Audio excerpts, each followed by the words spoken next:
بھائیو ہم نے صرف درود پڑھنے کے لیے اپنا نبی رکھا ہوا ہے، بابے نبی پہ درود پڑھ دو بھائی. اس کو بطور رہبر مانا ہی کوئی نہیں، بطور قائد مانا ہی کوئی نہیں. لا الہ الا اللہ اندر کی چیز ہے، محمد رسول اللہ باہر کی چیز ہے. آپ لا الہ الا اللہ دکھا نہیں سکتے، محمد رسول اللہ چھپا نہیں سکتے. لا الہ الا اللہ بتانا پڑے گا، محمد رسول اللہ چھپانا پڑے گا. لا الہ الا اللہ بیج ہے، محمد رسول اللہ درخت ہے. لا الہ الا اللہ جڑ ہے، محمد رسول اللہ شجر ہے. لا الہ الا اللہ اندر میں جاتا ہے، محمد رسول اللہ باہر نکلتا ہے. جتنا لا الہ الا اللہ اندر جاتا ہے اتنا محمد رسول اللہ باہر نکلتا ہے. جتنا اس کی جڑیں گہری ہوتی ہیں اتنا اس کا سایہ طاقتور ہوتا ہے، گھنا ہوتا ہے، پھلدار ہوتا ہے، پھولدار ہوتا ہے، خوشبودار ہوتا ہے. لا الہ الا اللہ پاسپورٹ ہے، محمد رسول اللہ ویزا ہے. پاسپورٹ کے بغیر سفر نہیں ہو سکتا، ویزے کے بغیر انٹری نہیں ہو سکتی. مرنے سے پہلے ویزا لگوا لو، مرنے سے پہلے ویزا لگواؤ. محمدی ویزا لگوانا پڑے گا. جنت کے دروازے پر نہیں، پلسرات پر ہی ویزا مانگو، ویزا دکھاؤ. ویزا ہے جائیے، ویزا نہیں واپس. اللہ نے ایک کام خود کر دیا، پاسپورٹ ہمیں خود بنا کے دے دیا، پاسپورٹ خود بنا کے دے دیا.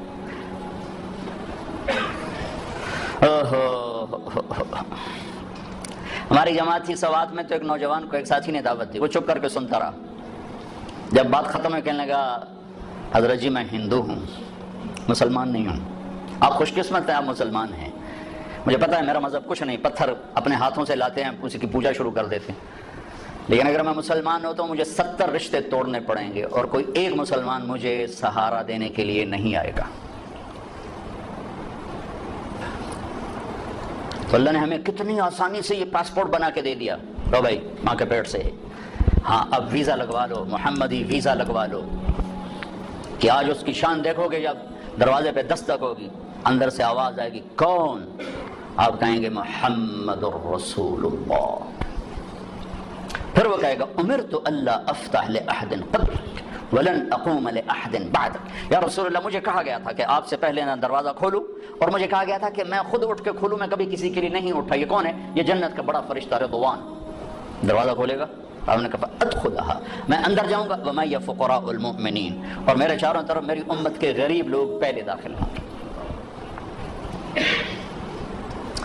بھائیو حلال حرام تو اسے بتایا جاتا ہے جسے پتہ ہو کہ حلال کرنے والا ہے کون اور حرام کرنے والا ہے کون. ابھی تو لوگوں کو نہ اللہ کا پتہ نہ رسول کا پتہ. ہم انہیں کہتے ہیں سود حرام ہے، وہ پہلے بتاؤ تو صحیح وہ ہے کون جو کہہ رہا ہے میرے اور میرے رسول کی جنگ ہے تمہارے. ان کو تو پتہ ہی کوئی نہیں. جس کی طاقت کا پتہ ہوتا ہے اس کے آگے کون کھڑا ہوتا ہے؟ تیمور کا سفیر جب کسی بادشاہ کے دربار میں جاتا تھا تو وہ گھوڑے سے نہیں اترتا تھا، وہ گھوڑے پر بیٹھے بیٹھے تیمور کا خط یوں پھینکتا تھا، اور جو اس ملک کا بادشاہ نیچے اتر کے جھک کے وہ خط اٹھاتا تھا کہ اس کمبخت کی طاقت کا سب کو پتا تھا کہ وہ کیا بلا ہے. دنیا کا آخری فاتح ہے تیمور. تیمور کے بعد فاتح کوئی نہیں آیا، آخری فاتح تیمور ہے. ایک چھوٹے سے بادشاہ کی طاقت جھکا دیتی تھی بادشاہوں کو. ادھر سے اللہ اور نیچے رسول کہہ رہے ہیں فَأَذَنُوا بِحَرْبٍ مِّنَ اللَّهِ وَرَسُولِهِ، یا سود چھوڑ دو یا اللہ اس کا رسول لڑنے کے لیے آ رہے ہیں. کسی کے کان پہ جو نہیں رینگتے کہ وہ نہ اللہ کو جانتے نہ رسول کو جانتے.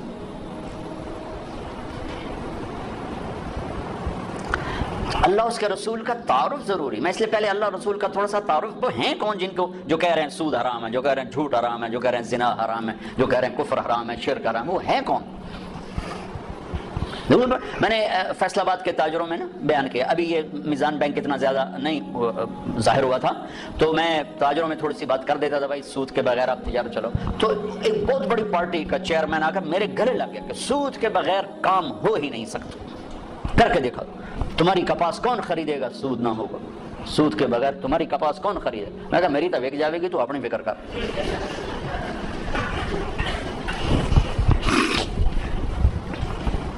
تو میں انہیں معذور سمجھتا ہوں، مسلمان ہیں، نیک آدمی ہیں، لیکن پتہ کوئی نہیں. وہ دلیر ہو کے نہیں کر رہے، وہ نادان ہو کے کر رہے ہیں. پتہ ہی کوئی نہیں ان کو کہ کہنے والا کون ہے اور آگے فرمان سنانے والا کون ہے. لا الہ الا اللہ محمد رسول اللہ، کیا اللہ نے جوڑ کے کلمہ بنایا ہے، سبحان اللہ۔ لا الہ الا اللہ 12 حرف ہیں، محمد رسول اللہ بھی 12 حرف ہیں، اور الف با تا ثا جیم ہا خا میں کچھ حروف ہیں نقطے والے، ان کو کمزور کہا جاتا ہے، یہ موجم ہوتے ہیں، یہ کمزور ہوتے ہیں، اور کچھ ہوتے ہیں بغیر نقطے والے، انہیں مہمل کہا جاتا ہے، یہ طاقتور ہوتے ہیں۔ کمزور طاقت کی ایک چھوٹی سی یعنی بات واضح کرنے کے لیے کہ با کو مطلب بتانے کے لیے نقطے کی ضرورت ہے، ٹھیک ہے، لیکن الف کو مطلب اپنا بتانے کے لیے نقطے کی ضرورت نہیں ہے۔ جیم کو اپنا مطلب بتانا ہو تو وہ کہے گی مجھے نقطہ لگاؤ، اور ہا نے اپنا مطلب بیان کرنا تو اسے نقطے کی ضرورت نہیں ہے۔ پھر 2 نقطے لگ جائیں تو اور کمزور پڑ جاتا ہے، 3 نقطے لگیں تو اور کمزور پڑ جاتا ہے۔ یہ میں نے صرف ایک مثال سے آپ کے سامنے یہ بات واضح کرنے کی کوشش کی ہے کہ نقطے والے حروف کمزور ہوتے ہیں اور بغیر نقطے والے حروف طاقتور ہوتے ہیں۔ جب مالک الملک نے اپنے لیے نام چنا تو اللہ، کوئی حرف نقطے والا نہیں لایا، اور جب اپنے حبیب کے 2 نام رکھے تو محمد احمد، کوئی نقطے والا حرف نہیں لایا، اور جب اپنا کلمہ جوڑا تو ایک حرف نقطے والا نہیں لایا، لا الہ الا اللہ محمد الرسول اللہ۔ اور لا الہ الا اللہ بھی 12 حرف ہیں اور محمد الرسول اللہ بھی 12 حرف ہیں، اور میرے نبی نے مثال دے کر کہا کہ اس ذات کی قسم جس کے قبضے میں میری جان ہے، 7 زمینیں 7 آسمان، ان کے سمندر دریا پہاڑ جنگل درند پرند چرند، اور عرش فرش لوح قلم کرسی جنت جہنم جبریل میکائیل، یہ تو میں تفصیل کر رہا ہوں، اسرائیل اسرافیل، اور ساری کائنات اللہ کے سوا ایک پلڑے میں رکھو اور لا الہ الا اللہ لکھ کر دوسرے میں رکھو، لرجحت بہن لا الہ الا اللہ، تو ذات کی قسم جس سے قبضے میں میری جان ہے، لا الہ الا اللہ سب کو ہوا میں اٹھا دے گا۔ یہ ہمارے دل میں ہے، لیکن ہماری زبان سے جھوٹ کو نہیں اٹھا رہا، ہماری آنکھوں سے غلط دیکھنے کو نہیں اٹھا رہا، ہمارے کانوں سے غلط سننے کو نہیں اٹھا رہا، اندر کے بغض کو نہیں نکال رہا ہے کہ نہ اللہ کا پتہ ہے نہ محمد کا پتہ ہے صلی اللہ علیہ وسلم۔ تو ہمیں ضرورت ہے اللہ اس کے رسول کی ذات کے تعارف کی، کہ ہم جانے تو صحیح ہیں کون، کہنے والا کون ہے۔ تو پہلا نقش لا الہ الا اللہ وہ دھندلا ہو گیا ہے، محمد رسول اللہ یہ پہلا نقش ہے، یہ دھندلا ہو چکا ہے، تو سارا بازار جھوٹ پہ چلا گیا، سود پہ چلا گیا، کھوٹ پہ چلا گیا، ظلم پہ چلا گیا، ستم پہ چلا گیا۔ ساری سیرت میں سے 3 چیزیں میں نے نکالی ہیں، عروج و زوال کے 3 اسباب ہیں۔ جس قوم میں عدل ہوگا، جس قوم میں سچائی ہوگی، جس قوم میں دیانت ہوگی، انہیں زوال نہیں آ سکتا، چاہے وہ مسلمان ہے چاہے وہ دہری ہے، دہری ہے کوئی مزہ والا نہیں، اللہ کو مانتا ہی نہیں ہے۔ اگر ان میں عدل ہے، اگر ان میں سچائی ہے، اور ان میں دیانتداری ہے، انہیں زوال نہیں آ سکتا۔ آخرت کا فیصلے آگے ہیں، دنیا میں انہیں زوال نہیں آ سکتا، ان پہ کوئی غالب نہیں آ سکتا۔ جس قوم میں ظلم ہوگا، جس قوم میں جھوٹ ہوگا، جس قوم میں بددیانتی اور دھوکہ ہوگا، انہیں کبھی عزت مل نہیں سکتی، چاہے ساری قوم مسجد میں تہجد میں حاضر ہو اور بیت اللہ حاجیوں اور عمرے والوں سے بھرا پڑا ہو، اعتکاف کرنے والوں سے مسجدیں تنگ پڑ جائیں، لیکن اگر جھوٹ ہے، ظلم ہے اور دھوکہ ہے، عزت کا خواب بھی نہ دیکھیں، ذلت اور پستی مقدر ہو جائے گی۔ میرے نبی ایک پورا زندگی کا پروگرام لے کر، صرف 5 وقت کی نماز تھوڑے لے کر آئیں، تو 2 گھنٹے کا کام ہے، باقی کیا کریں؟ اللہ تعالیٰ کہ میں اپنے حبیب کو الیوم اکملت لکم دینکم واتممت علیکم نعمتی ورضیت لکم الاسلام دینا، ایک مکمل پیکج دے کر بھیجا کہ میرے حبیب یہ زندگی ہے، جا لوگوں کو بتائیں، پتہ ہی کوئی، اس کا ایک سرا اللہ سے ملتا ہے جس کو عبادت کہتے ہیں، دوسرا سرا انسانوں سے ملتا ہے جس کو اخلاق کہتے ہیں۔ انہی 2 کی دعوت دیتے دیتے آپ دنیا سے چلے گئے۔ السلام ما ملکت ایمانکم، اے میری امت ایک نماز نہ چھوڑنا، ایک ماتحتوں پہ رحم کر، اپنے ماتحتوں پر رحم کر، اپنے غلام نوکر ملازم کمزور پہ رحم کر۔ سارا میرے نبی کا دین 2 چیزوں میں آتا ہے، ایک اللہ کا حق ہے جس میں عبادات ہے، مختصر سا وہ چیپٹر ہے، 5 نمازیں ہیں اور 1 مہینے کے روزے ہیں، اور اس کے بعد حج اور زکوٰۃ مالداروں پر ہے، غریبوں پر ہے ہی کوئی نہیں۔ پھر حج بھی صرف صحت مند مالدار پر ہے، جو جانے کے قابل نہیں، اس سے بھی اللہ معاف فرماتا ہے۔ لیکن باقی 24 گھنٹے کی زندگی میں میرا نبی ایک پورا دستور لے کر آیا ہے۔ معاشرہ چلتا ہے میاں بیوی سے، ماں باپ سے نہیں۔ پہلا رشتہ میاں بیوی کا اللہ نے بنایا، پہلا رشتہ میاں بیوی کا بنا، آدم اور حوا، اور آخری رشتہ بھی میاں بیوی کا بنے گا۔ جنت میں جوڑا جوڑا میاں بیوی رہیں گے، اکٹھے ہوں گے سارے، ومن صلح من آبائہم وازواجہم وذریاتہم، اکٹھے ہوں گے، لیکن جنت کی شروع بھی میاں بیوی ہے اور جنت کا اینڈ بھی میاں بیوی ہے۔ ابتدا بھی میاں بیوی سے کروائی آدم حوا، اور انتہا بھی میاں بیوی سے کروائی کہ ہر آدمی جنت، اور جو یہاں بغیر شادی کے مر جاتے ہیں اللہ تعالیٰ ان کے وہاں اپنی ثوابدید پر ان کے نکاح کروائے گا اور ان کی شادی۔ کچھ عورتیں بغیر لڑکیاں ہوتی ہیں جوانی میں مر گئے، کوئی لڑکے جوانی میں مر گئے، کوئی شادی نہیں ہوئی مر گئے، تو اللہ تعالیٰ ان کی جنت میں خود شادیاں کروائے گا۔ تو زندگی کی جو ابتدا ہے وہ میاں بیوی سے ہوتی ہے۔ تو پہلا جو معاشرت میں دین کا سبق ہے وہ میاں بیوی کا ہے۔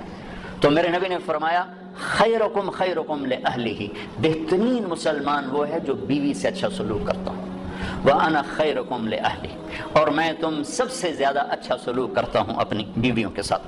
پھر کہا خیرکم خیرکم لنسائہ، سب سے بہترین انسان وہ ہے جو عورتوں سے اچھا سلوک کرتا ہو۔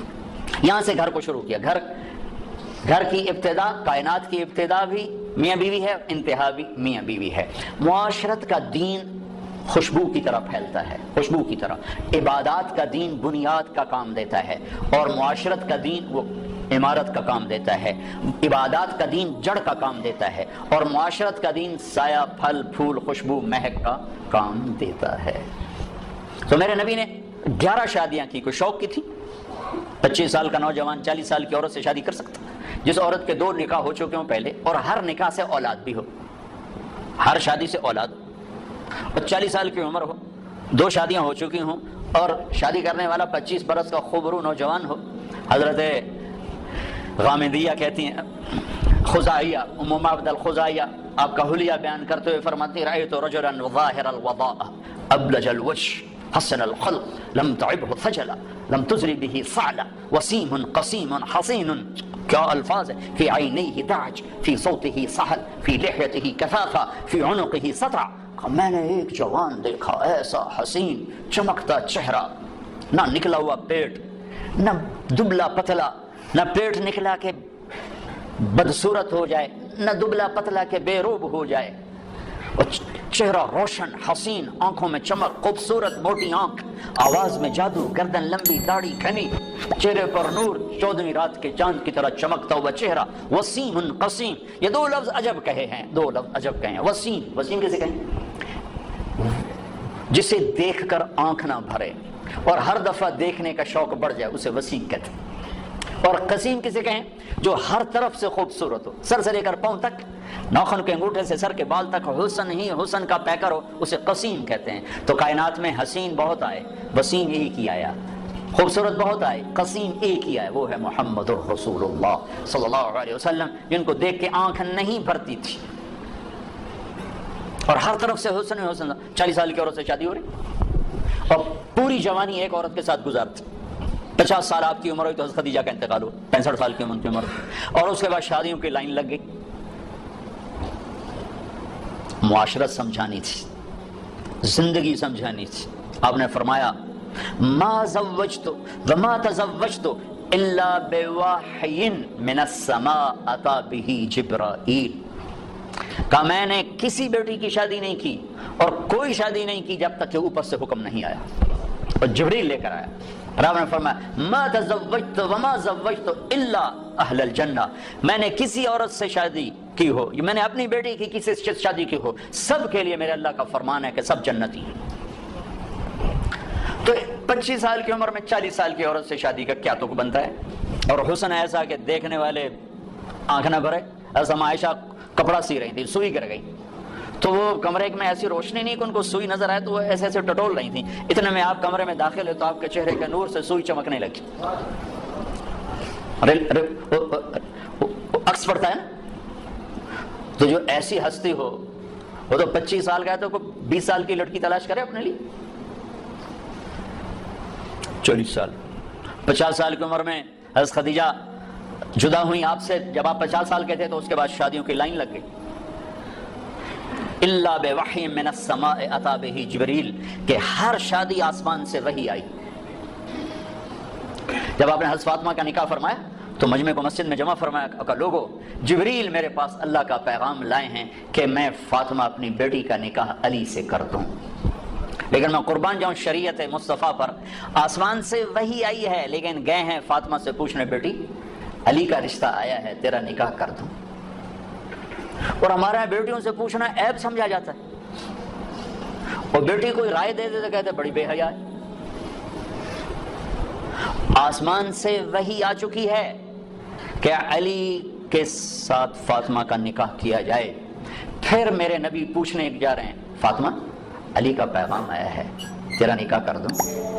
جب انہوں نے ہاں کہا پھر جا کر کہا جاؤ مجمع اکٹھا کرو، پھر لوگوں کو اکٹھا فرمایا، پھر ممبر پہ کھڑے ہو کے فرمایا کہ لوگوں میرے اللہ نے مجھے جبریل پیغام لے کر آئے کہ میں اپنی بیٹی فاطمہ کا نکاح علی سے علی کو سامنے بٹھایا اور سارا مجمع کا، پھر آپ نے خطبہ پڑھ کے کہا علی میں نے 400 درہم مہر کا عوض اپنی بیٹی فاطمہ بنت محمد کو تیرے نکاح میں دیا، تو نے قبول کیا؟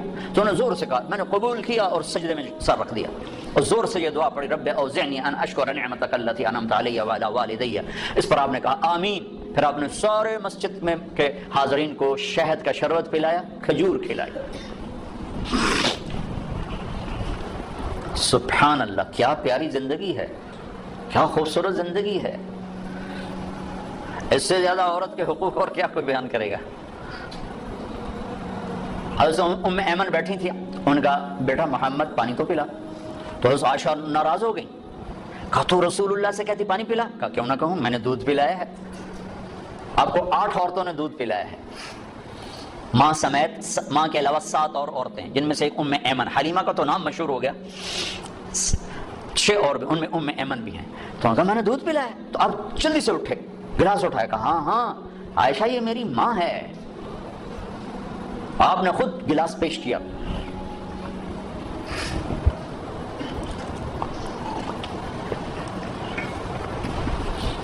تو چونکہ زندگی گھر سے شروع ہوتی، دفتر سے نہیں، گھر سے شروع ہوتی۔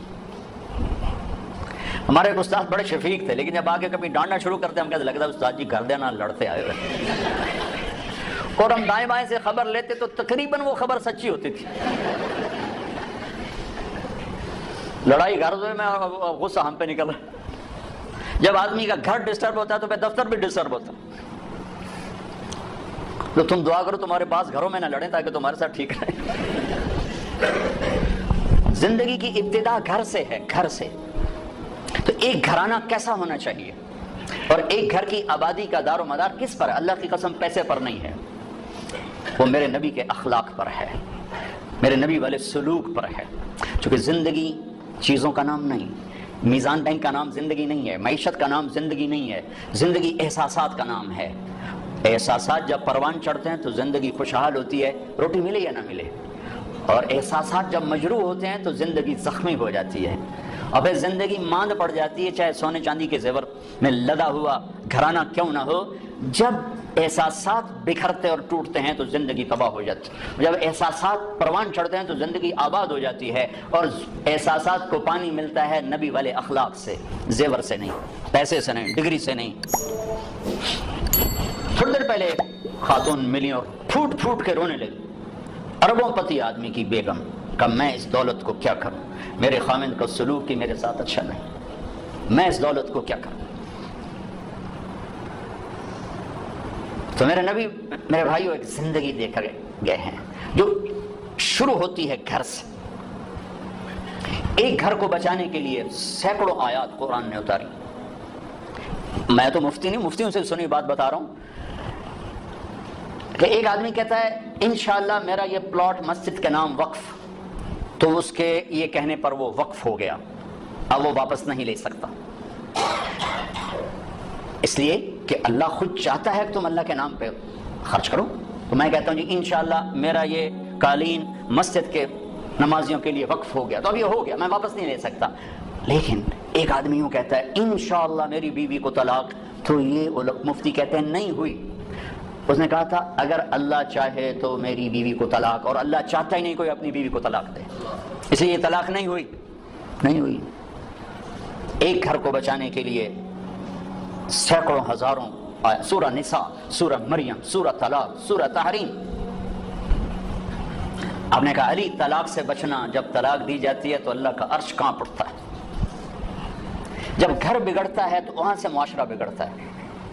جب گھر سنورتا ہے تو وہاں سے معاشرہ سنورتا ہے. تو پہلا میاں بیوی ہیں، ان کا آپس میں سلوک کیسا ہے. اور چونکہ کسی کی لڑکی کو مرد لے کے جاتا ہے تو اس کی طرف شریعت زیادہ متوجہ ہے. عاشروہن بالمعروف، ان عورتوں سے اچھا سلوک کرنا، ان سے حسن سلوک، ان سے میٹھا بول، ان سے درگزر. کمزور سے کیا لڑنا. ایک نوجوان آیا کہنے لگا جی بیوی سے جھگڑا رہتا ہے، کوئی وہ دو مجھے، کوئی تویز دو. میں نے کہا بیوی پہ تویز چلتا ہی نہیں.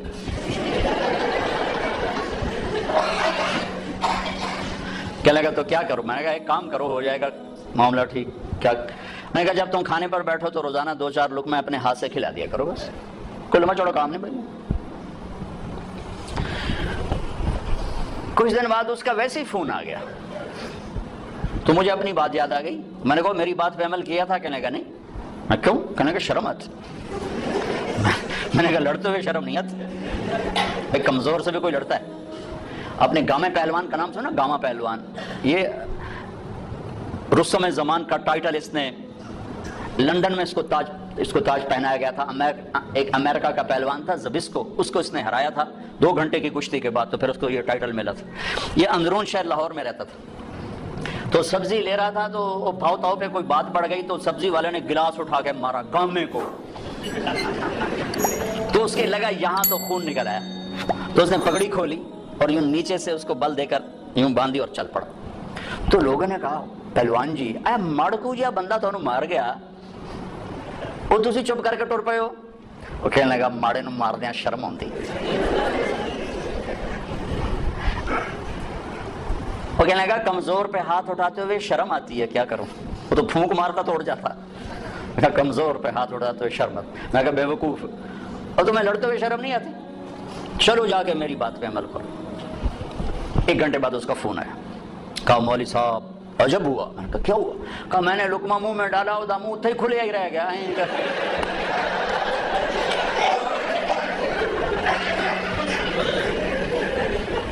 اس نے کہا یہ تمہیں کسی اور نے پٹی پڑھائی ہے، تو نہیں کر سکتا، مجھے بتا کس نے. انہوں نے کہا مجھے تو مولوی طارق جمیل نے بتایا. کہا اس نے اسی وقت ہاتھ اٹھا کے دعا کرنے شروع کر دی میرے لیے کہ اللہ اس کا بھلا کرے جس نے تمہیں یہ انسانیت سکھائی.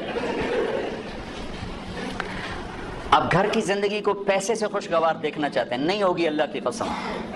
گھر کی زندگی خوشگوار ہوگی تو دفتر بھی خوشگوار ہوگا، اور گھر کی زندگی میں نبوت والے اخلاق آئیں گے تو زندگی پروان چڑھے گی. چونکہ میرے سامنے مرد عورتیں ہوتی تو میں عورتوں کے حقوق کے لیے جو اللہ کے نبی نے فرمایا وہ بھی بتایا تھا کہ اگر میری شریعت میں سجدہ ہوتا تو میں عورت سے کہتا بن خامند کو کرے. لیکن زیادہ جو میں دیکھتا ہوں اس میں احادیث میں وہ مردوں کی طرف خطاب زیادہ ہے، چونکہ وہ لے کے جاتا ہے اور وہ بوجھ اٹھاتا ہے اور وہ ذمہ دار بنتا ہے. تو حضرت عائشہ رضی اللہ تعالیٰ عنہا چھوٹی عمر کی تھی تو آپ ان کو لقمے بنا بنا کے کھلاتے تھے. ایک دفعہ حبشی کھیل رہے تھے مسجد میں خنجروں کے ساتھ، تو آواز سن کر حضرت عائشہ کہنے لگی یا رسول اللہ میں نے یہ حبشیوں کا رقص دیکھنا ہے. وہ رقص کر رہے تھے ان کے ساتھ خنجروں کے ساتھ.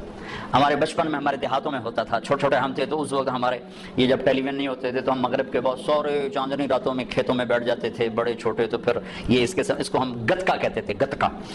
تو ہم نے کہا اچھا آ جاؤ، تو ان کو پیچھے کھڑا کیا، اونٹ بن گیا اور آپ سامنے کھڑے ہو کر تماشا دکھانا شروع کر دیا. ورنہ آپ کہتے تو نبی کی بیوی ہو کر لا یعنی کر دی، چل بیٹھ قرآن پڑھ.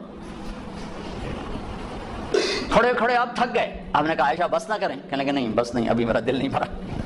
تو پھر آپ کھڑے کھڑے آپ یوں سہارا لے رہے تھے، تھک کر نا، کھڑے کھڑے یوں ہو جاتا، پھر تھوڑے بعد یوں ہو جاتا، چونکہ تھک، پھر تھوڑے بعد یوں ہو جاتا، جب تک حضرت ام عائشہ نے نہیں فرمایا بس آپ کھڑے رہے. یہ کائنات کے افضل ترین ہستی رحمت للعالمین. پھر دوسری اکائی بنتی ہے ماں باپ. اس کے بعد ماں اور باپ کا روپ انسان دھارتا ہے. تو پہلا حق اولاد کا ہے، پہلا حق ماں باپ کا نہیں، کہ اس کو تو پتہ نہیں جو گود میں ہے کہ میری ماں کون ہے میرا باپ کون ہے. اسے صحیح تعلیم دینا اور اسے انسانیت سکھانا ماں باپ کے ذمہ ہے. سکھائیں اسے اے لیول او لیول اور توقع کریں کہ ماں باپ کو بھی مانے تو کیسے مانے گا. ایک شخص آیا حضرت عمر کے پاس، کہا یہ میرا بیٹا بڑا نافرمان ہے. تو عمر رضی اللہ تعالیٰ نے اٹھایا کوڑا مارنے کے لیے. انہوں نے کہا میری بات سن. کیا؟ کہا ماں پیو کا بھی بڑا حق ہے، پر کوئی اولاد کا بھی حق ہے؟ آپ نے کہا ہاں، تو ذرا بتا دیں۔ تو فرمایا پہلا حق ہے کہ اچھی ماں دے، دوسرا حق یہ ہے کہ اس کا نام اچھا رکھے، تیسرا حق یہ ہے کہ اس کو قرآن کی تعلیم دے۔ تو کہا پھر آپ میرے ابا کی کارگزاری سن لو، اس نے مجھے حبشی ماں دی ہے لونڈی، مجھے اچھی ماں نہیں دی۔ پھر اس نے میرا نام رکھا ہے جولان، جولان کہتے ہیں گندگی کے کیڑے کو۔ پھر اس نے آج تک مجھے قرآن کی شکل نہیں دکھائی، حضرت عمر نے وہی سوٹا ادھر پھیر دی، وہ بے وقوف پہلا مجرم تو ہے۔ وہ تو ایک پتھر ہے، اس کو تراش خراش کی ضرورت ہے، نہ تراشیدہ وہ پتھر ہے۔ تو پہلی گود ماں باپ ہیں۔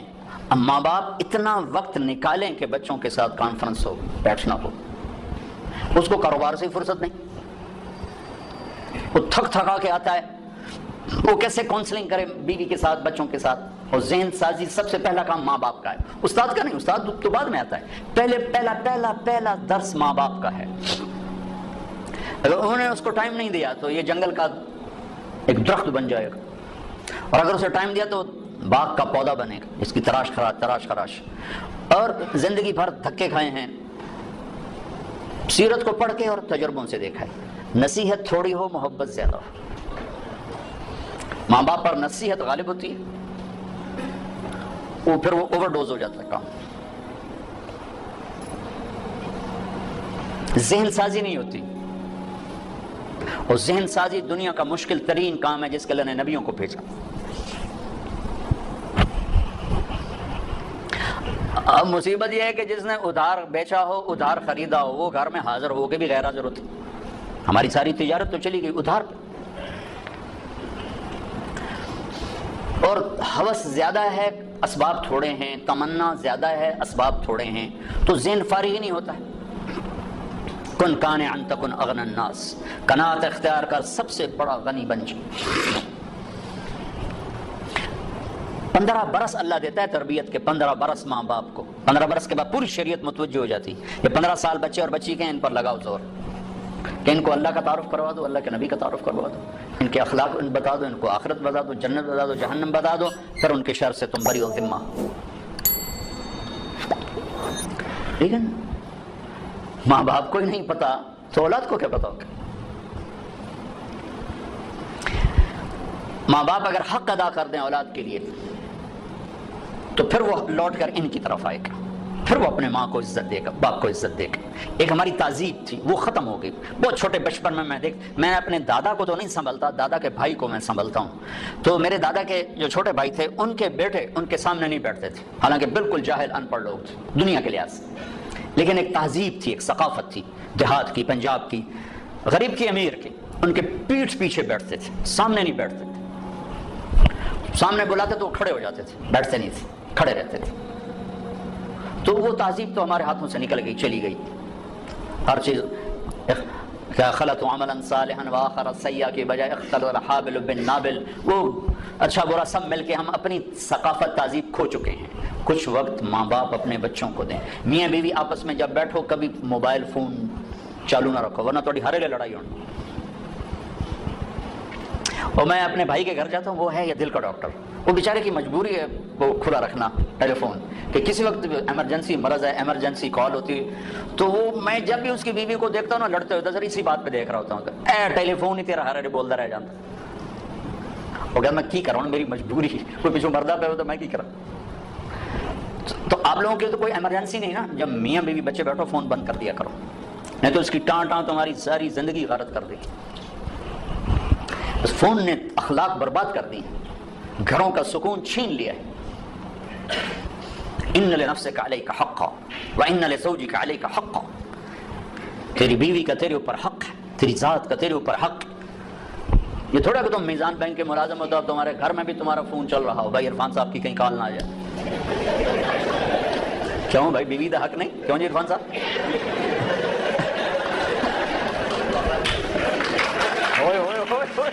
بڑے خوش ہوئے، بند کرو فون جب بچوں کے پاس بیٹھو۔ اللہ نے ہمیں خوبصورت زندگی دی ہے، ہم کو مشین تھوڑے ہیں کہ بٹن آن کر دو چل نہیں, مشین بھی چل چل کے آتے میرا تیل تھا بٹا, میرا موبائل تھا بٹا. اپنے نبی کی پاکیزہ سیرت پڑھو کہ آپ نے زندگی کیسے گزاری. پھر جب میاں بیوی کی کونسلنگ ہو, پھر اولاد کو, پھر وہ حق واپس ماں باپ کو ملتا ہے کہ اولاد ماں باپ کی فرما بردار ہوتی, ان کی آنکھوں کی ٹھنڈک بنتی, ان کے لیے وہ راحت بنتی. لیکن جب ہم ان کو ٹائم نہیں دیتے تو پھر ماں باپ کے حقوق سناتے رہو. حالانکہ میرے نبی نے فرمایا تھا کاش میری ماں زندہ ہوتی, میں ان کی ایسی نوکری کرتا, میں عشاء کی نماز کے مصلی پر ہوتا اور میں سورۃ فاتحہ پڑھ رہا ہوتا اور ادھر سے آواز آتی محمد, تو میں ماں کے لیے نماز توڑ دیتی. اتنی بڑی حسرت کا اظہار, اور مائیں ذلیل ہو رہی. کون سا گھر ہے جہاں ماں ذلیل نہیں ہوتی؟ اتنی بڑی ہستی فرما رہے ہیں, نماز توڑ دیتا. آخری حج میں جب ابوا کے قریب پہنچے, 60-70 ہزار کا مجمع تھا آپ کے ساتھ, اور قریب پہنچے تو اونٹنے کا رخ ماں کی قبر کی طرف پھیر دی. وہاں ابوا میں قبر ہے حضرت آمنہ کی. سن 2000 میں گیا تھا, تو میں وہاں اس جگہ, کوئی آدمی جا تو سکتا نہیں, کوئی رہبر ہو تو جا سکتے ہیں, تو اللہ نے ایک رہبر ٹکرا دیا تھا, تو میں وہاں پہنچا تھا. زندگی گزری سفروں میں, ایسا سفر کبھی نہیں کیا. بیت اللہ کے اندر 2 دفعہ گیا, وہ کیفیت نہیں بنی جو حضرت آمنہ کی قبر پہ بنی.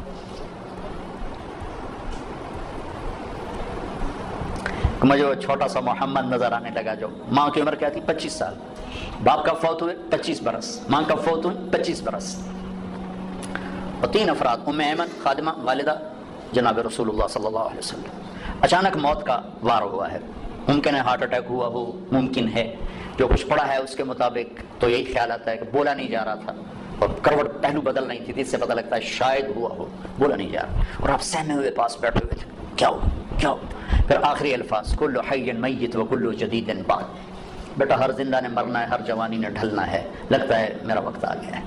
وقت ولدت تو طہرا, میں نے ایک پاکیزہ ہستی کو جنم دیا ہے. چمک بجھ گئی. پھر آپ سینے پہ سر رکھ کے روئے ہیں, کوئی آنسوں پوچھنے والا بھی نہیں تھی.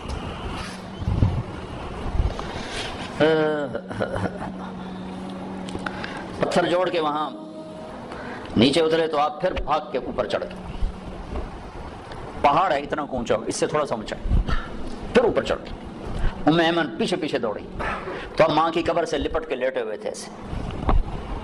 تو جب قریب آئیں تو آپ کہہ رہے تھے اماں تجھے تو خبر تھی, تیرے سوا میرا کوئی نہ تھا, مجھے چھوڑ کے تو کہاں چلی گئی.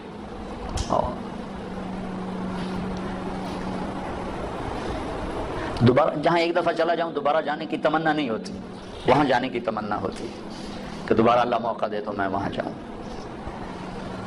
ایک وقت اثر ڈھل چکی تھی کافی, فضا میں بھی وہ سرخی چھا چکی تھی, تو موسم سوگوار, ایک وہ مقام, پھر وہ پڑا ہوا سامنے 14 صدی کے پردے ہٹاتے ہٹاتے ہٹاتے میں وہاں بے خود کھڑا رہا.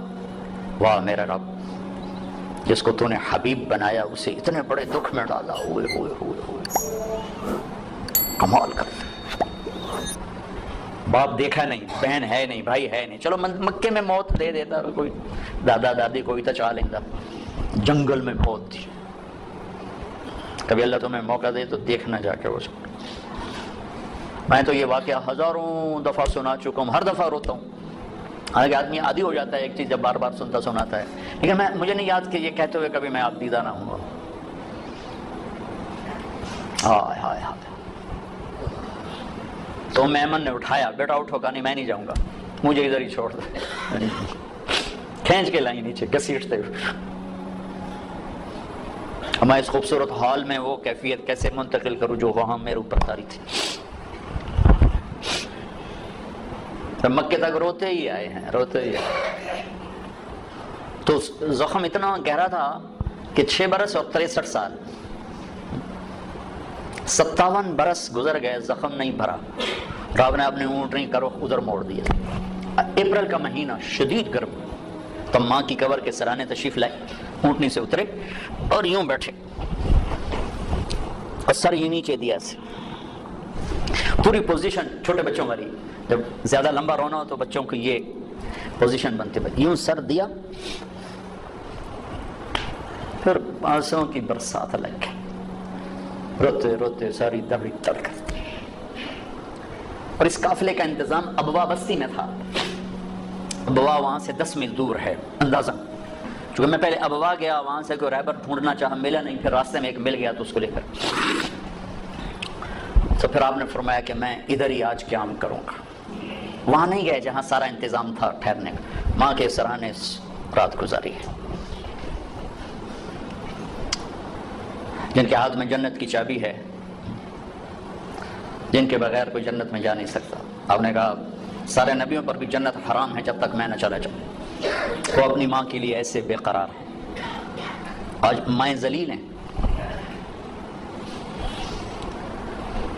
پوچھا گیا تھا میرے نبی سے قیامت کب آئے؟ کہا مجھے نہیں پتا۔ کہا کوئی نشانی؟ کہ جب مائیں ذلیل ہوں گی آ جائے گی، جب ماؤں کو ذلیل کیا جائے گا تو آ جائے گی۔ تو آپ سارا دن حساب کتاب میں لگے رہتے ہو نا، دل سخت ہو جاتے ہیں، حساب کتاب حساب کتاب حساب کتاب۔ حضرت تھانوی رحمۃ اللہ علیہ نے لکھا ہے کہ جو صرف فقہ میں لگتے ہیں ان کے دلوں میں بھی سختی آ جاتی،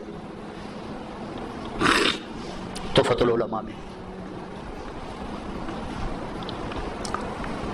جو حساب کتاب ہے، فقہ بھی حساب کتاب ہے، یہ حلال یہ حرام، یہ حلال یہ حرام، یہ حلال یہ جائز یہ ناجائز، یہ شرط یہ فرض یہ واجب یہ سنت۔ تو نرمانے والی چیز تو قرآن و حدیث ہے۔ تو سارا دن حساب کتاب حساب کتاب حساب کتاب حساب۔ اور بھی دکھ ہیں زمانے میں، محبت کے سوا راحتیں اور بھی ہیں حساب کی راحت کے سوا۔ تھوڑی سی فیض سے معذرت کے ساتھ، تو کچھ وقت نکالو اپنے اللہ کے لیے، رسول کے لیے، گھر کے لیے، بچوں کے لیے۔ ایک پورا دین ہے، عبادات کا دین تو ہے ہی چھوٹا سا۔ پھر وہ بشاشت کے ساتھ اپنے دفتروں میں آؤ۔ میرے نبی نے فرمایا اگر نرمی کی کوئی شکل ہوتی تو دنیا میں اس سے حسین کوئی شکل نہ ہوتی۔ لو کان الرفق خلقا لما رأى الناس خلقا احسن منه۔ اور بد اخلاقی کی کوئی شکل ہوتی اور سختی کی کوئی شکل ہوتی تو اس سے بدصورت شکل کوئی دنیا میں نہ ہوتی۔ ولو کان العنف خلقا لما رأى الناس خلقا اقبح منه۔ اگر سختی اور بد اخلاقی کی کوئی شکل ہوتی تو اس سے بدصورت کوئی شکل نہ ہوتی، نرمی کی کوئی شکل ہوتی تو اس سے حسین کوئی شکل نہ ہوتی۔ میرے اللہ نے اپنے حبیب جیسی ہستی سے فرمایا فَبِمَا رَحْمَةٍ مِّنَ اللَّهِ لِنْتَ لَهُمْ۔ میرے محبوب یہ تیرے رب کا کرم ہوا، بہت بڑا کرم ہوا کہ آپ نرم ہو گئے۔ اللہ نے اپنے نبی پہ احسان جتلائے۔ أَلَمْ يَجِدْكَ يَتِيمًا فَآوَى وَوَجَدَكَ ضَالًّا فَهَدَى وَوَجَدَكَ عَائِلًا فَأَغْنَى أَلَمْ نَشْرَحْ لَكَ صَدْرَكَ وَوَضَعْنَا عَنْكَ وِزْرَكَ الَّذِي أَنقَضَ ظَهْرَكَ وَرَفَعْنَا لَكَ ذِكْرَكَ إِنَّا أَعْطَيْنَاكَ الْكَوْثَرَ۔ یہ مختلف جگہ پر اللہ تعالیٰ نے اپنے نبی پہ احسان جتلائے ہیں۔ جو احسان نرمی کا جتلایا ہے، نبوت کا بھی ایسا نہیں جتلایا۔ وَكَانَ فَضْلُ اللَّهِ عَلَيْكَ كَبِيرًا، یہ نبوت کا احسان ہے۔ اور جب کہا میرے نبی آپ کو میں نے نرم بنایا، آپ کو میں نے نرم بنایا، اس کو کیسے بیان کیا؟ فَبِمَا، ماں کا ترجمہ میں یوں کرتا ہوں کہ یہ اپنے بازو مشرق مغرب میں پھیلا دوں اور شمال جنوب میں پھیلا دوں اور یہ زمین آسمان کی طرف پھیلا دوں تو بھی ماں کی وسعت اس سے زیادہ ہے۔ ماں میرے حبیب لا محدود رحمت آپ کی طرف متوجہ ہوئی اور آپ نرم ہو گئے۔ اچھا، اتنے بڑے حبیب جو قاب قوسین او ادنا ہوں، اتنے بڑے حبیب کہ جو رحمت للعالمین کا ٹائٹل لیے ہوئے ہیں، اتنے بڑے نبی جو کافۃ للناس بشیر و نذیرا ہوں، جو خاتم المرسلین ہوں، میرا اللہ کہہ رہا ہے اے میرے نبی لو کنت فظا، آپ جیسی ہستی کی زبان اگر سخت ہوتی، غلیظ القلب، اور طبیعت میں بھی شدت ہوتی تو کیا ہوتا نتیجہ؟ یہ میزان بینک والے نہیں، یہ تو تنخواہ دار ہیں، یہ تیرے جان نثار، تیرے اوپر پروانہ وار قربان ہونے والے لنفضوا من حولک، یہ سب آپ کو چھوڑ کے چلے جاتے۔ محبوب مصطفیٰ جیسی ہستی میں سختی ہوگی تو لوگ چھوڑ جائیں گے۔ چھوڑنے والے کون؟ صحابہ۔ کون صحابہ؟ کلن وعد اللہ الحسنى، اے میرے نبی میرا وعدہ تیرا کوئی صحابی جہنم میں نہیں جا سکتا، سب جنتی۔ جنتی لوگ محبوب مصطفیٰ اخلاق سخت ہوں گے تو چھوڑ جائیں گے۔ طارق جمیل کے اخلاق سخت ہوں گے تو اس کی تو اولاد ہی سے چھوڑ جائے گی، نوکر کہاں ہیں؟ شدت اور سختی نے نفرت کو جنم دیا ہے، اس نفرت نے آج آگ لگا دی ہے، مذہب کے نام پر، قوم کے نام پر، صوبوں کے نام پر، فقہ واریت کے نام پر، سیاست کے نام پر، رشتے ناتوں کے نام پر آگ لگی ہوئی ہے، آگ۔ نبوت والے اخلاق ہی اس کو زیر کر سکتے ہیں، ورنہ کوئی نہیں۔ نبوت والی زندگی، نبوت والے اخلاق۔ میرے نبی نے لمبی نمازیں پڑھی، اللہ نے کہا نہیں میرے نبی اتنی لمبی مجھے نہیں چاہیے، ما انزلنا علیک القرآن لتشقى۔ میرے نبی نے سارا مال خرچ کر دیا، اللہ نے کہا نہ مجھے یہ بھی نہیں چاہیے، لا تبسطها كل البسط۔ میرے نبی نے تبلیغ میں زیادہ دکھ درد دکھایا تو اللہ نے اس سے بھی روک دیا، فلا تذهب نفسك عليهم حسرات۔ تین بڑے کام، دعوت، ہم تبلیغ کے داعی ہیں، کبھی تبلیغ میں وقت لگاؤ، یہ بننے کی محنت ہے، سدھرنے کی محنت ہے، تربیت کی محنت ہے، پوری دنیا میں دین زندہ کرنے کی محنت، ٹھیک۔ اللہ نے کہا میرے نبی درمیانہ کام کرو، لمبی نماز پاؤں میں ورم نہیں، درمیانی نماز پڑھو۔ سارا مال اٹھا کے دے دیا، مال کیا تھا؟ کچھ بھی نہیں تھا، کرتا ایک صحابی کو پسند آیا کہ جی مجھے بڑا اچھا لگ رہا ہے مجھے دے دیں، آپ نے اتار کے وہ بھی دے دیا۔ نماز کا وقت آیا تو کرتا ہی کوئی نہیں، نماز پڑھانے کے لیے بیٹھے ہوئے ہیں، نماز کا وقت تنگ ہو رہا ہے۔ ایک انصاری عورت کے پاس پیغام بھیجا، اس نے چادر بھیجی، وہ چادر اوڑھ کے آپ نے نماز پڑھائی تو پھر اللہ نے یہ آیت اتاری، میرے محبوب ایسے نہ کر کے پھر خود تنگ ہو کے بیٹھ جائے۔ تو تین بڑے کام ہیں، مال خرچ کرنا، نماز پڑھنا، دعوت دینا، تینوں میں اللہ نے کہا اعتدال اعتدال اعتدال۔ لیکن جب میرے نبی نے اخلاق میں پرواز دکھائی تو اللہ تعالیٰ یہاں بھی کہہ دیتا ذرا ہولا ہاتھ رکھ، ذرا آنکھ۔ یہ نہیں افسران کہتے اگر ہم ڈھیل دیں تو پھر یہ کام نہیں کرتا، سارے ملک ہے اگر ڈھیل دیں تو کام نہیں کرتا، ذرا آنکھ نہ دکھائیں تو کام نہیں کرتا۔ جب میرے نبی نے آنکھیں جھکائیں دکھانے کی بجائے اور اخلاق کی پرواز دکھائی تو میرے اللہ نے شاباش دی، کَإِنَّكَ لَعَلَىٰ خُلُقٍ عَظِيمٍ۔ میرے محبوب آپ کا رب آپ کو شاباش دیتا، میں اِنَّ کا ترجمہ کرتا ہوں شاباش، آپ کا رب آپ کو شاباش دیتا ہے کہ آپ کے اخلاق بڑے بلند ہیں۔ یہ نہیں کہا اِنَّكَ لَذُو خُلُقٍ عَظِيمٍ، یہ کہا ہے اِنَّكَ لَعَلَىٰ، آپ کے اخلاق بلند ہے، یہ نہیں کہا اِنَّكَ لَعَلَىٰ، اے میرے محبوب آپ تمام اخلاق پہ چھا گئے ہیں، بلندی اخلاق میں امکان ہے کوئی ایک آدھ چیز رہ گئی ہو، لیکن اعلیٰ کا مطلب ہے کہ میرے محبوب انسانی تخیل تصور میں جتنے اخلاق ہیں سب آپ کی باندھی بن چکے، آپ ان پہ چھا چکے۔ اور ساتھ قسم اٹھا کے ضرب لگائی، نون والقلم وما یسطرون، مجھے قسم اور قلم اور اس کی تحریر کی، اور پھر ان اور لام کو جمع کر کے دوسری قسم بنائی اور شاباش دی، زبردست اخلاق ہیں۔ اتنے بڑی تعریف کے بعد زو کی بجائے علا کا لفظ، تعریف کی انتہا، آگے کوئی انتہا ہے نہیں، پھر مطالبہ کیا وَخْفِضْ جَنَاحَكَ لِلْمُؤْمِنِينَ، ایمان والوں کے آگے بچھ جاؤ میرے محبوب، بچھ جاؤ۔ بولا نا یہ آیت میں تفسیروں سے نہیں سمجھا، یہ جناح کا لفظ آتا ہے نا، جناح پر، ساڑھے کوئی پر ہے تو لگا رہا پر بچھا دو، پر بچھانے کا کہ میں یہ مفتی صاحب کو بتا رہا ہوں، چھوٹے مفتی صاحب کو، تو میں جب کالج پڑھتا تھا ہمارا گاؤں تھا دریائے راوی کے کنارے، راوی کے کنارے، تو جب ہم گھر جاتے تھے اپنے گاؤں لاہور سے تو سارے کزنز مل کر ہم شکار کھیلنے جنگل میں چلے جاتے تھے، تو 8 دن 10 دن ہم جنگل میں رہتے تھے، تو راشن، آٹا، دالیں، نوکر، بندوقیں، کار، تو ہر شے ساتھ ہوتی تھی۔ تو وہ ایک چاچا سردارہ ہوتا تھا مرحوم، اس کے 2 کوٹھے ہوتے تھے، ایک پہ ہم قبضہ کر لیتے تھے، تو وہ تیتر کا شکار ہوتا تھا، تو جب وہ تیتر کو لگتا تھا نا فائر، وہ کارتوس تو جنگل میں کہیں خالی جگہ آ جاتی تھی، تو چاچا سردارہ مرحوم تیتری کی آواز نکالتا تھا، وہ بیچارے تیتر پھنس کے آ جاندے ہیں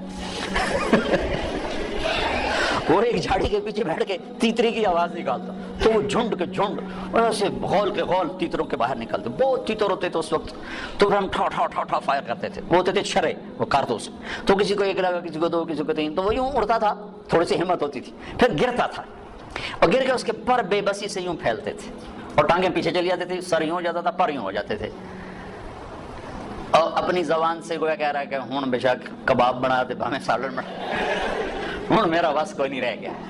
یہ جناح کا لفظ میں یہاں سے سمجھا بولا نا کہ اللہ یوں کہہ رہا ہے کہ لوگوں کے سامنے ذبح ہو جائے، بچھ جا، ذبح ہو جائے۔ پھر یہی لفظ اللہ نے ماں باپ کے لیے استعمال کیا، وَخْفِضْ لَهُمَا جَنَاحَ الذُّلِّ مِنَ الرَّحْمَةِ، اپنے نبی سے کہا امت کے سامنے بچھ جا، اولاد سے کہا ماں باپ کے آگے بچھ جاؤ۔ وَبِالْوَالِدَيْنِ إِحْسَانًا إِمَّا يَبْلُغَنَّ عِندَكَ الْكِبَرَ أَحَدُهُمَا أَوْ كِلَاهُمَا فَلَا تَقُل لَّهُمَا أُفٍّ وَلَا تَنْهَرْهُمَا وَقُل لَّهُمَا قَوْلًا كَرِيمًا وَاخْفِضْ لَهُمَا جَنَاحَ الذُّلِّ مِنَ الرَّحْمَةِ وَقُل رَّبِّ ارْحَمْهُمَا كَمَا رَبَّيَانِي صَغِيرًا مِنَ الرَّحْمَةِ، پرندہ تو بے بس ہو کے پر بچھاتا ہے، تو خوشی سے بچھا، محبت سے بچھا کے حق ہے۔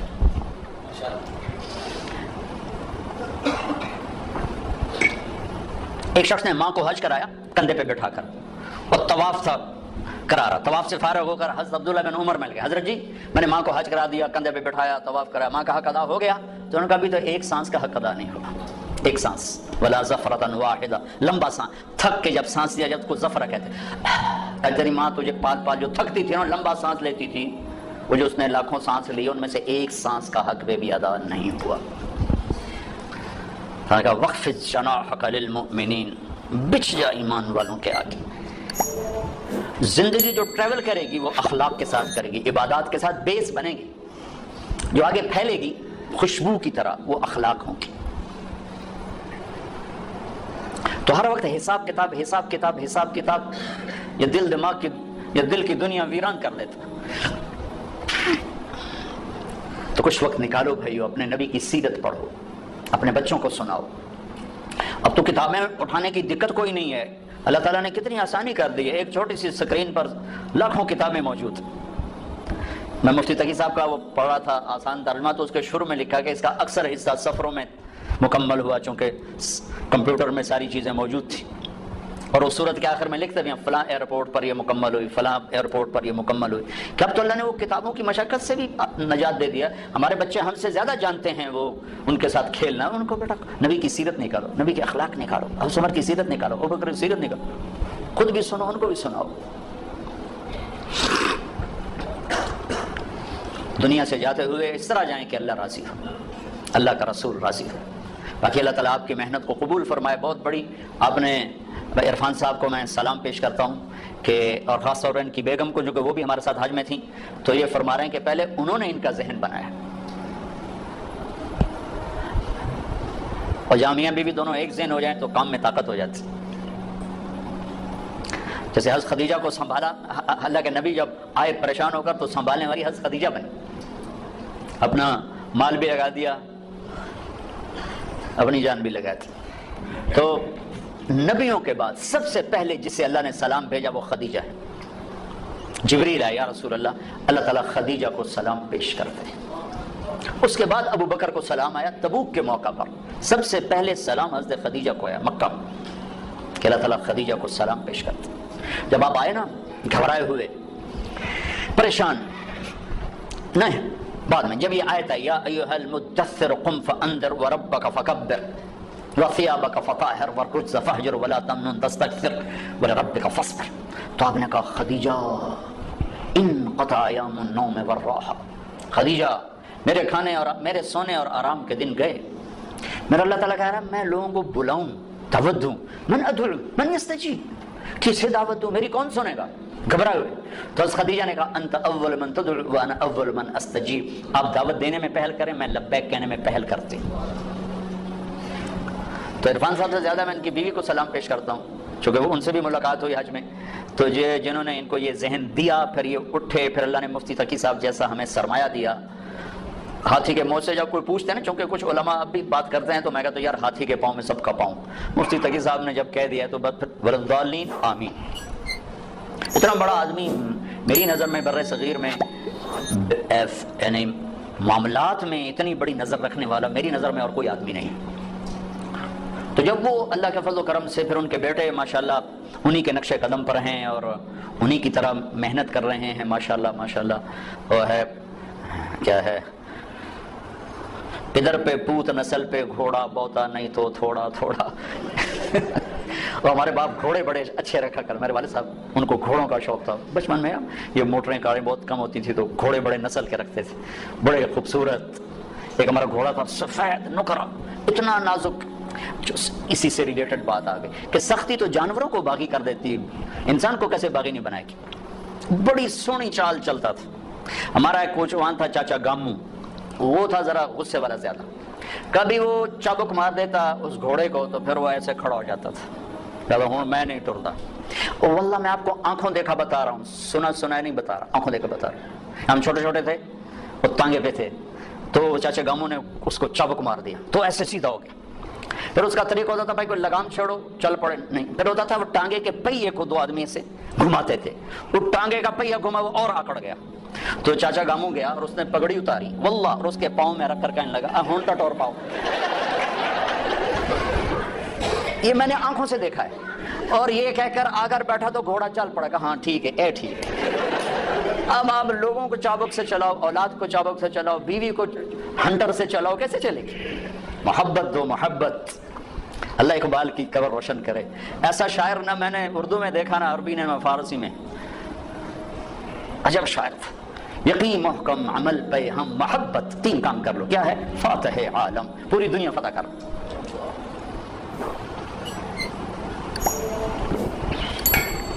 تو میرے محبوب کی ایک خوبصورت زندگی ہے جس میں معاشرت بھی ہے، معیشت بھی ہے، عبادت بھی ہے، عقائد بھی ہیں۔ ان سب کو زندہ کرنا اسلام ہے۔ آپ نے ایک چیز کو زندہ کیا ہے، سود سے لوگوں کو بچایا ہے، کوشش کر رہے ہو اللہ آپ کی مسائل کو قبول کرے، اپنے لیے بھی کچھ وقت نکالو کہ یہ تو دین کا ایک چھوٹا سا شعبہ ہے، معیشت، لیکن میرا اللہ سے تعلق ٹھیک ہو، میرا لوگوں سے تعلق ٹھیک ہو، میرا ماں باپ زندہ ہیں تو ان سے تعلق ٹھیک ہو، بیوی بچے ہیں تو ان سے تعلق ٹھیک ہو۔ ہمارا جوائنٹ فیملی سسٹم میں بعض اوقات ماں باپ کی مداخلت زندگی برباد کر دیتی، بعض اوقات بیوی کی مداخلت ماں باپ کو برباد کر دیتی، لیکن یہ واقعات تھوڑے ہیں۔ پہلے واقعات زیادہ ہیں کہ ماں باپ کی بے جا مداخلت وہ میاں بیوی کی زندگی کو برباد کر دیتی، اور آگے حدود کا پتہ نہیں ہے تو وہ ماں کے چکر میں بہت سے لوگ اپنی بیویوں کو تباہ کر بیٹھتے ہیں، اپنے بچوں پہ بیویوں پہ بڑی بڑی زیادتیاں کر جاتے ہیں۔ میں چونکہ پنجاب کا ہوں، دیہات کا ہوں، اور ذمہ دارہ معاشرت ہے، میں یہ ظلم بہت دیکھتا ہوں، بہت دیکھتا ہوں، بہت دیکھتا ہوں۔ تو میں 15 سال سے یہ مضمون بیان کر رہا ہوں۔ کتنی زیادہ ٹریفک ہو، لائن میں چل رہی ہو تو کوئی ٹریفک نہیں پھنستی، لیکن اگر ایک دوسرے کی لائن میں گھس جاؤ تو کھلوتے ہوئے ہم سارے دن۔ تو ساس بہو کے اندر کی حدود میں جانا چاہتی، بہو ساس کی حدود میں جانا چاہتی ہے، سسر میاں بیوی کی زندگی میں آنا چاہتا ہے، وہ اس کی زندگی میں آنا چاہتے ہیں، تو چار گاڑیاں پھنس جاؤں تو ٹریفک رک جاتا، 1 لاکھ گاڑی اپنی لائن میں جا رہی ہو، کوئی ٹریفک نہیں بند ہوتی۔ تو میرے نبی نے زندگی بتائی ہے، بیوی کا اپنا حق ہے، ماں باپ کا اپنا حق ہے۔ میرے ماں باپ کی وجہ سے میری بیوی بے عزت نہ ہو، میری بیوی کی وجہ سے میرے ماں باپ بے عزت نہ ہو، بہن بھائیوں کی وجہ سے بیوی کا رشتہ خراب نہ ہو، بیوی کی وجہ سے بہن بھائیوں کا رشتہ خراب نہ ہو۔ اس کو بیلنس کرنا، آپ کے تو بینک کا نام ہی میزان ہے، بڑا خوبصورت نام رکھا ہے، عدل، ترازو۔ تو بیلنس آف لائف میرے نبی سے ملے گی اور کہیں سے نہیں ملے گی، کہ کس طرح آپ نے بیلنس کر کے دکھایا ہے ہر چیز کو۔ یہ تبلیغ اس کو سیکھنے کی محنت، تو اس میں ٹائم بھی دے، جب اللہ موقع دے تبلیغ میں آپ وقت لگائیں، اس سے انشاءاللہ آپ کو ہمت ملے گی، قوت ملے گی، اور اپنی روزمرہ کی زندگی میں آخری ایک بات کر کے ہم دعا کرتے ہیں۔ ابو دجانہ رضی اللہ تعالیٰ عنہ کا قول آپ کو سناتا ہوں۔ ابو دجانہ ایک صحابی ہیں جو بڑے صحابہ میں شمار ہوتے ہیں، اور جنگ بدر سے لے کر آخری حج تک ساتھ رہے ایسے صحابہ چند سو ہوں گے، 1000 نہیں چند سو، کہ جو جنگ بدر سے لے کر آخری حج تک ساتھ رہے ہوں، یہ 1.5 لاکھ میں چند سو ہوں گے، 1000 نہیں چند سو، ان میں سے ایک آدمی ہے ابو دجانہ۔ ایک بات ہو گئی۔ دوسری بات، یہ صحابی ہیں اور اللہ نے کہا کلن وعد اللہ الحسنى، سب کے لیے جنت کا وعدہ، صحابہ۔ پھر یہ حدیبیہ میں شریک ہیں تو اللہ نے کہا لقد رضی اللہ عن المؤمنین، حدیبیہ والوں سے اللہ راضی ہو گیا۔ پھر یہ بدر میں شریک ہیں تو اللہ تعالیٰ کے نبی نے کہا بدر والے جو مرضی کریں اللہ نے معاف کر دیا، ٹھیک ہو گیا۔ پھر تھوڑا سا میں ان کی تاریخ بتانا چاہتا ہوں تاکہ اگلی جو میں بات کرنا چاہتا ہوں اس میں وزن آپ محسوس کر سکیں، ورنہ وزن نہیں آئے۔ احد کے میدان میں آپ نے یوں تلوار اٹھائی، کہا یہ تلوار کون لے گا؟ تو کئی لوگ کھڑے ہو گئے۔ پھر آپ نے کہا اس کا حق کون ادا کرے گا؟ تو سارے بیٹھ گئے، صرف 3 آدمی کھڑے رہے، ایک عمر، ایک زبیر، ایک ابو دجانہ۔ تو آپ نے وہ تلوار نہ عمر کو دی نہ زبیر رضی اللہ تعالیٰ عنہم، وہ ابو دجانہ کو دی۔ تو حضرت زبیر آپ کے پھوپھی آدمی ہیں اور ٹاپ 10 صحابہ میں ہیں، ابو بکر، عمر، عثمان، علی، طلحہ، زبیر، سعد، سعید، ابو عبیدہ، عبد الرحمن۔ آپ نے ایک محفل میں ان 10 کے نام لے کر فرمایا کہ یہ سب جنتی ہیں، ان میں ایک زبیر ہیں۔ وہ کہنے لگے میں پھوپھی کا بیٹا، شجاعت کی دھاک بیٹھی، مجھے نہیں دی، اس کو کیوں دی؟ اب میں دیکھوں گا یہ کیا کرتا ہے۔ تو ابو دجانہ رضی اللہ عنہ نے سرخ پگڑی باندھی، مرنے کی تمنا، خون و خون ہونے کی تمنا، کان الذی عاہدنی خلیلی ونحن بالصفح لدى النخیل، اللہ